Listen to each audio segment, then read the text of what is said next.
Tiesiai iš scenos, nes kultūra prasideda ten, kur susitinka kūrėjas ir žiūrovas. Ir mes esame čia, kad tą susitikimą padarytume dar artimesnį.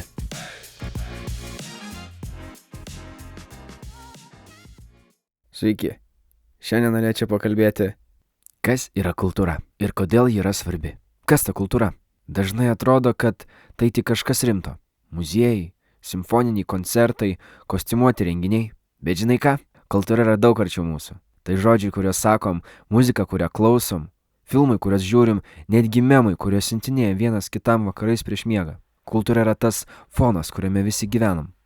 Kodėl ji turi mums rūpėti? Nes kultūra formuoja mūsų veidus, mūsų identitetą. Be jos mes būtume tik minia žmonių, be istorijos, be bendros kalbos, be bendro ritmo. Kai eini į koncertą ar festivalį ar spektaklį, tu ne tik linksminiesi, tu tampi dalimi istorijos, dalimi bendruomenės. Kultūra yra ne tik gražūs paveikslai ar rimti spektakliai, tai ir repo tekstai, grafičiai ant sienų ir didžėjų setas Rusy.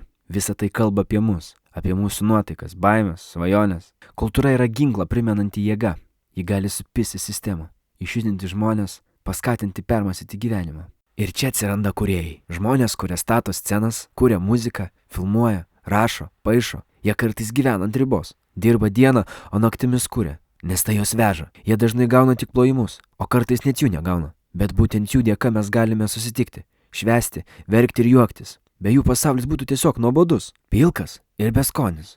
Todėl palaikyti kūrėjus yra ne tik šiaip gražus gestas, tai būtinybė. Jei norim turėti gyvą, įdomų, šviesų gyvenimą, turim remti tuos, kurie kuria. Kartais užtenka nueiti į koncertą, nusipirkti bilietą, pasidalinti jų dainą su chebra, ar tiesiog pasakyti, žiauriai gerai varai. Kultūra yra mūsų visų veidrodis. Jei jų sudaužysim, matysim tik šūdą. Bet jei palaikysim kūrėjus, turėsim spalvotą, gyvą ir tikrą pasaulį, kuriame gyventi yra verta. Tai va, kultūra nėra kažkokia aukštoji materija. Kultūra esi tu, aš, mes visi. Ir ji yra svarbi tiek, kiek mes patys leidžiame jai būti svarbiai. Tikiuosi paaiškinau suprantamai. Ir kai kažkokiam tupam draugeliui aiškinsi, kodėl eini į Čiurlionio parodą ar gerą koncą, o ne į dar vieną laisvą plotą, tai pasakyk, kad gelbėju pasaulį nuo dalbojovų.